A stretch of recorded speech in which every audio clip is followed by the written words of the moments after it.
Hello प्यारे बच्चों, आज हम क्लास 7th हिंदी पाठ 4 दो कविताएं नामक कविता को पढ़ेंगे और समझेंगे।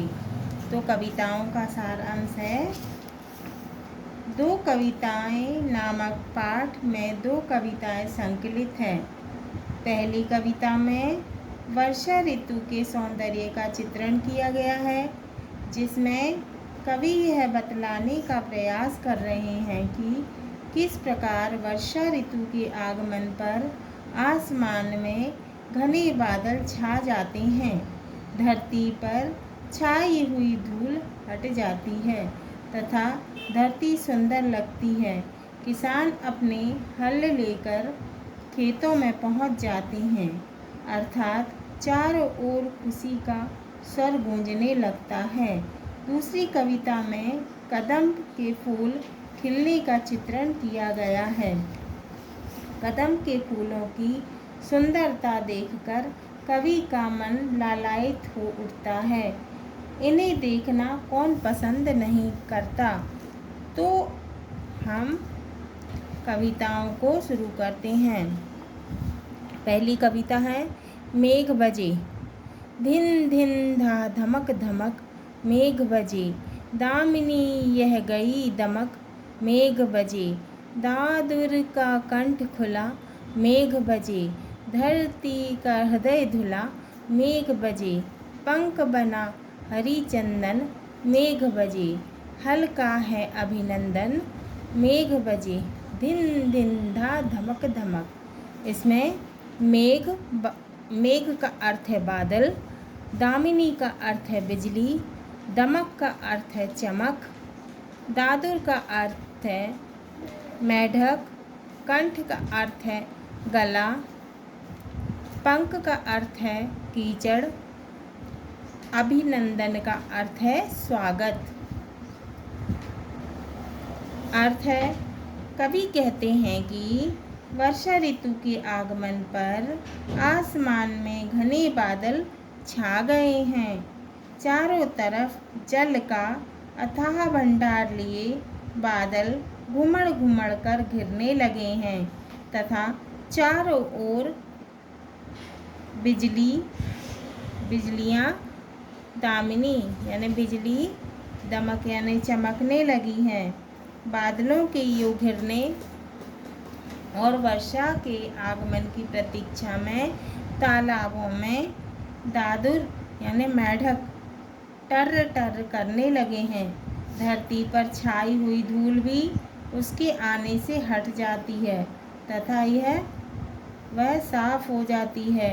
वर्षा के कारण उत्पन्न हुई धरती का पंख यानी कीचड़ भी हरी चंदन के समान हो गया है, जिससे किसानों ने अपने हल का स्वागत किया है और उस पर तिलक लगाया है। इस प्रकार वर्षा के बादल गर्जना करते हैं, गर्जना करते हुए धिन धिन धा की ध्वनि उत्पन्न कर रहे हैं। इस प्रकार वर्षा ऋतु के आगमन पर पूरी पृथ्वी मनोहारी हो गई है। दूसरी कविता है फूले कदम। फूले कदम, टहनी टहनी में कंदुक समझूले कदम, फूले कदम सावन बीता, बादल का कोप नहीं रीता, जाने कब से वो बरस रहा, ललचाई आँखों से नाहक, जाने कब से तू तरस रहा, मन कहता है छूले कदम, फूले कदम, फूले कदम।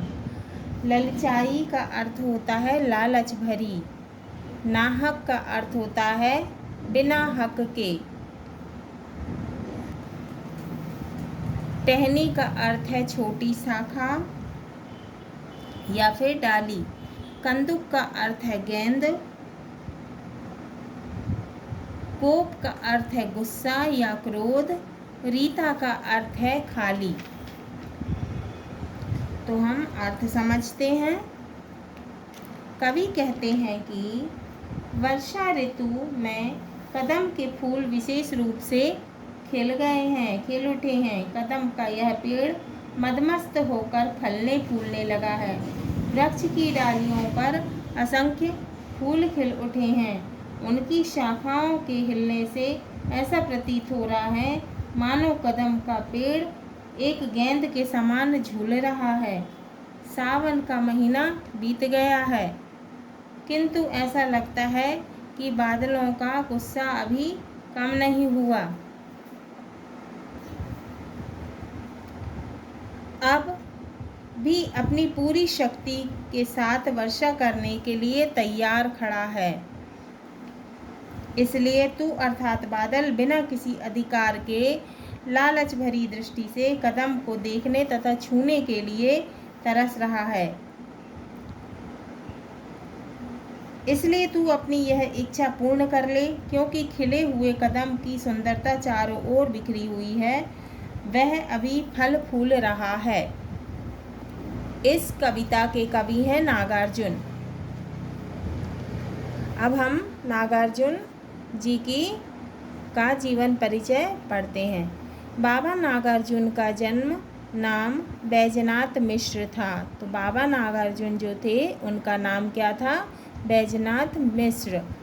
आपका जन्म जून 1911 ज्येष्ठ मास पूर्णिमा में ग्राम तरौनी, कौन से गांव में? तरौनी गांव में। जिला कौन सा? दरभंगा, बिहार में हुआ था। आपको साहित्य अकादमी पुरस्कार, इनको कौन सा पुरस्कार मिला था? साहित्य अकादमी पुरस्कार। भारत भवन भोपाल द्वारा सर्वोच्च भारत भारती सम्मान, और कौन सा सम्मान मिला? भारत भारती सम्मान। एवं अनेक राज्य सरकारों द्वारा सम्मानित किया गया। इनकी रचनाओं में कई उपन्यास, इनकी रचनाओं में बहुत सारे उपन्यास जैसे खिचड़ी, विप्लव, हजार बाहों वाली, कविता संग्रह, एक व्यक्ति एक युग, निराला, प्रेमचंद, बाल जीवनी, रतिनाथ की चाची, वरुण के बेटे प्रमुख हैं। तो ये था बाबा नागार्जुन का जीवन परिचय। अब हम इस पाठ के शब्दार्थ को देखते हैं। तरस, तरस का अर्थ है, तरसने का अर्थ होता है अभाव का अनुभव, दया या पाने की ललक। कोप का अर्थ होता है गुस्सा। कदम का अर्थ है कदम का वृक्ष। दादुर का अर्थ है मेढक। अभिनंदन का अर्थ है स्वागत। कंदुक का अर्थ है गेंद। रीता का अर्थ है खाली। नाहक का अर्थ है बिना हक के। कंठ का अर्थ है गला। दमक का अर्थ है चमक। टहनी का अर्थ है डाली या छोटी शाखा। ललचाई का अर्थ है लालच से भरी। दामिनी का अर्थ है बिजली। पंख का अर्थ है कीचड़, और मेघ का अर्थ है बादल। तरस का अर्थ है अभाव का अनुभव, दया, पाने की ललक। मेघ का अर्थ है बादल। कोप का अर्थ है क्रोध या गुस्सा। कदम का अर्थ है कदम का वृक्ष। दादुर का अर्थ है मेढक। अभिनंदन का अर्थ है स्वागत। कंदुक का अर्थ है गेंद। रीता का अर्थ है खाली। कंठ का अर्थ है गला। दमक का अर्थ है चमक या कौंध। टहनी का अर्थ है डाली या छोटी शाखा। ललचाई का अर्थ है लालच से भरी। दामिनी का अर्थ है बिजली। पंख का अर्थ है कीचड़।